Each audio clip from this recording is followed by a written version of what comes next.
காலம் கிரகங்கள் கையில். உண்மை ஜோதிடத்தை உலகிற்கு எடுத்துக் கூறும் உங்கள் புதிய வரலாறு டிவி. வணக்கம்.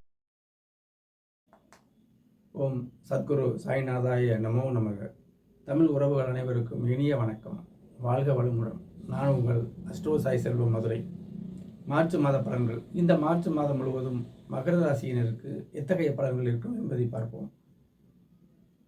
உங்கள் ராசிக்கு 8, 12ஆம் இடம் சுபர் பார்வையிலே, குரு பகவானுடைய பார்வையில் இருப்பதால் வெளியில் சென்று பிழைப்பவர்கள், வெளியூரில் கடை வைத்திருப்பவர்களுக்கு தொழில் ஸ்தானமும் அடுத்திருப்பதாலே தொழில் அமைப்பில் நல்ல முன்னேற்றங்கள் இருக்கும். 2ஆம் இடத்தில் சூரியன், சனி, சுக்கிரன் இருப்பதாலே நம்ம பேசுகிற பேச்சில், வியாபாரம் செய்கிற பேச்சில் கவனத்தோடு இருக்கணும். பாக்கிகள் அதிகமாக நம்ம கொடுத்து விடக்கூடாது என்பது ஒரு முக்கியமான அறிவுறுத்தல் ஆகும். அதன்படி ஜோதிடம் நமக்கு வழிகாட்டக்கூடிய அமைப்பு. பாசிட்டிவோ நெகட்டிவோ அதன்படி நம்ம நடந்தால் எந்தவித தொல்லையும் இல்லை என்பதை நம்ம நினச்சிக்கிறணும். தேக ஆரோக்கியங்கள் நன்றாக இருக்கும். செலவினங்கள், சுப செலவினங்களும் இருக்கும். ஆக 2ஆம் இடம் சிக்கனத்தை நம்ம கடைப்பிடிக்கும் பொழுது நம்மகிட்ட பொருளாதாரம் தங்கும். செலவுகள் அதிகமாக செய்யக்கூடாது என்பதை இப்போ உள்ள கிரக அமைப்புப்படி சுட்டி காட்டுகிறது. பேசுகிற பேச்சில், வியாபாரம் செய்து பேசுகிற பேச்சுக்களை கொஞ்சம் கவனத்தோடு இருக்க வேண்டிய சூழ்நிலை ஆகுது. 8ஆம் தேதி முதல் வேலை அமைப்பில் கொஞ்சம் கடினமாக நீங்கள் உழைக்க வேண்டிய வரும். 6ஆம் இடம் புதன் ராகு என்னும் இருளோடு கலக்கிறார்.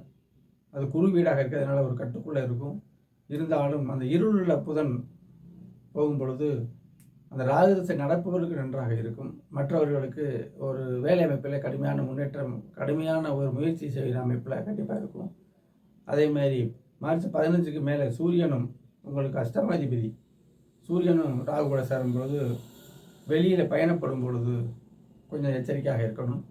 ஆரோக்கியத்தை கொஞ்சம் நல்லா கவனிக்கணும். ஏன்னா அட்டமாதிபதி இருளில் போகிறாருன்னு அர்த்தம். ராகு என்னும் இருளோடு கலக்கிறார்.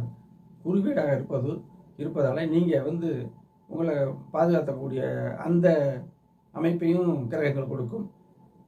ஒரு கிரகம் கடுமையாக அமைப்பில் இருக்கும் பொழுது மற்றவர்களும் சகாயம் செய்யும். அப்பொழுது தான் உலகமே இயங்கும் அப்படிங்கிறத நம்ம புரிஞ்சுக்கிறணும்.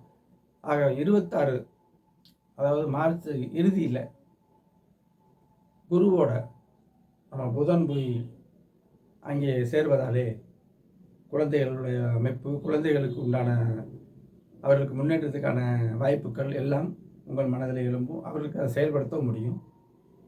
தந்தையார் வழியில் உதவிகள் கண்டிப்பான உண்டு. தொழில் அமைப்பில் நல்ல லாபங்கள், வேலை அமைப்பில் ஒரு திருப்தியான நிலை கண்டிப்பான முறையில் இது நடக்கும். மார்ச்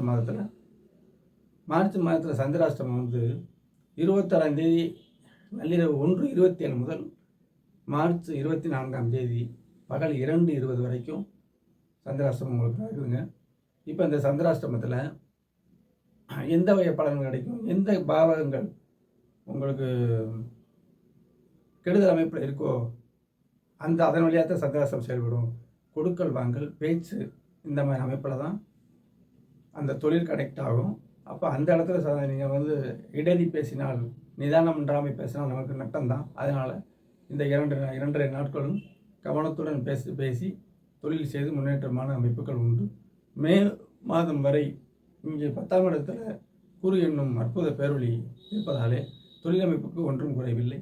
நன்றாக இருக்கக்கூடிய அமைப்புகள் கண்டிப்பாக இருக்கும். இப்போ இந்த இடத்துல புதன் கொஞ்சம் வலிமையை இழந்து போகிறாரு. இங்கே உங்களுக்கு பாக்கியத்தை கொடுக்கக்கூடிய புதன் வலிமை இழந்து போகிறாரு. அதனால் ஸ்ரீ விஷ்ணு சகஸ்ரநாமம் ஓதுங்கள். விஷ்ணு ஆலயங்களில் போய் தீபமேற்றி வழிபடுங்கள். பெருமாள் ஆலயத்தில் வழிபடுங்கள். மகாலட்சுமி வழிபடுங்கள். இதுதான் உங்களுக்கு சிறந்த பரிகாரமாகும். இந்த மார்ச் மாதம் மகர ராசியினர் அனைவருக்குமே அவர்களுடைய ஜாதகத்தில் திறன்படி நல்ல ஒரு வாழ்க்கை, ஒரு சந்தோஷமாக அமைய நான் வாழ்த்துகிறேன். நாளை வேறொரு பதிவில் சந்திப்போம். நன்றி, வணக்கம்.